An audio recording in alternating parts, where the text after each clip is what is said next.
Il ne restait pas beaucoup plus de 5 litres d'eau. Voyant l'expression du cheval, dont le regard se posait alternativement sur lui et sur l'eau, Bonnie hésita, regrettant de ne pas avoir emporté de chapeau. Sa chemise de robuste calicot fit cependant l'affaire. Il la retira, creusa un trou dans le sol, le tapissa de sa chemise et y versa la moitié du contenu de l'outre. Ça suffisait à peine à humecter la bouche de nuages gris. Le cheval en voulait davantage, mais il se vit opposer un refus. Ayant quitté les traces des associés, cheval et homme se trouvaient maintenant dans une région inconnue et déserte. Le soleil écarlate menaçait de rendre la journée insupportablement chaude, et un feu de brousse fonçait sur eux.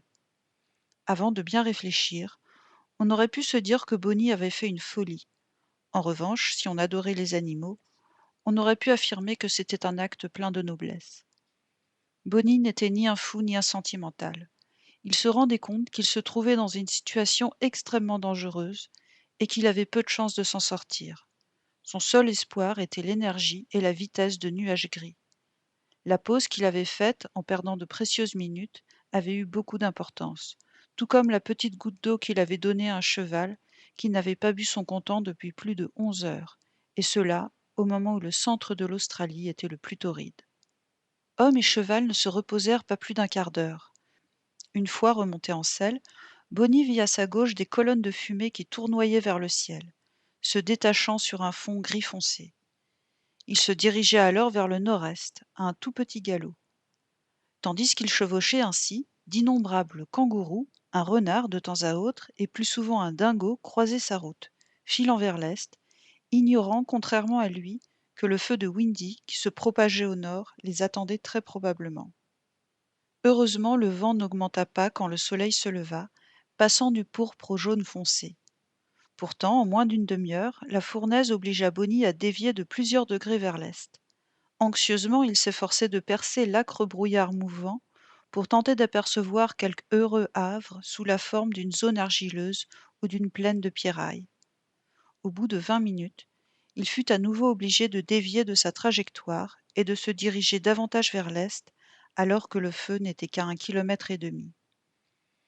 Bonnie n'avait maintenant que 2 regrets dans son cœur. Son espoir de s'en sortir s'évanouissait rapidement.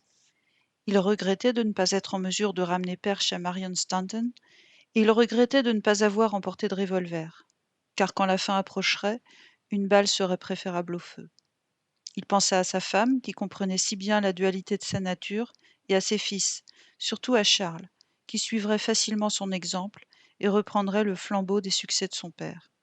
Il passa soudain devant une troupe de kangourous à l'arrêt, perplexe, effrayé. Les silhouettes grises, rouges et chocolat, certaines le poitrail blanc, ne remuèrent presque pas quand Nuage Gris fila parmi elles. Elles étaient stupéfiées de frayeur et étourdies de fumée. Sur un terrier de lapins, un renard creusait furieusement, et à moins de 2 mètres, un lapin était assis devant son trou et faisait calmement sa toilette, comme un chat. La crainte des ennemis naturels était balayée par la crainte plus grande du destroyer universel qui s'était mis en marche. Les minutes s'écoulèrent, 3 au total, puis Bonnie vit la barrière qui avait découragé les kangourous. En face, la fumée s'épaississait rapidement. Il y discerna alors une faible lueur rose qui fonçait au fur et à mesure qu'il avançait. Comme une plaque photographique dans un bain de développement, l'opacité commença à céder. Des taches pourpres apparurent, devinrent comme par magie des flammes étincelantes, certaines isolées, d'autres reliées entre elles, flammes stationnaires et chaînes filant en avant, accrochées au sol. C'était là une partie de l'incendie de Windy, progressant lentement contre le vent, comme un homme qui marche. Bonnie savait que c'était le début de la fin, car il se trouvait maintenant dans un couloir ardent d'1,5 kilomètre de large, un couloir dont les murs de feu avançaient sur lui. Il était forcé d'aller vers le nord. Pour la première fois, il enfonça les talons dans les flancs de nuages gris, décidé à chevaucher jusqu'à ce que le hongre s'effondre ou devienne fou et ingouvernable, submergé par la terreur. Ce serait alors vraiment la fin, pour le cheval et pour l'homme. La réalité devint une horrible fantasmagorie. Une escorte galopante se rassembla autour d'eux. Devant, sur les côtés, derrière, un bon millier de créatures sauvages fuyaient en leur compagnie, voyant en nuages gris un meneur, une chose vivante qui se mouvait encore avec un but. Sauf sur la droite, où le feu de Windy menaçait, le cheval et son cavalier se retrouvèrent entourés de kangourous qui bondissaient, de renards et de chiens qui couraient ventre à terre, la langue pendante, la queue à l'horizontale. Des lapins galopaient ou se tapissaient, étourdis par les formes en fuite et le martèlement des pattes d'animaux plus grands. Des serpents se contorsionnaient et attaquaient, en proie à une rage impuissante. Des iguanes dardaient des regards malveillants, perchés dans les plus hautes branches des arbres, la haine et la colère incarnées, véritable splendeur reptilienne. La température s'élevait rapidement. Le couloir ne mesurait plus que 400 mètres de largeur. La multitude de bêtes frappées de terreur augmenta tellement que beaucoup étaient précipités contre les arbres et, abandonnés, se débattaient, jambes cassées. Une troupe d'une cinquantaine d'émeux, les autruches d'Australie, se pressa au milieu de l'escorte pour venir la grossir, avançant bruyamment.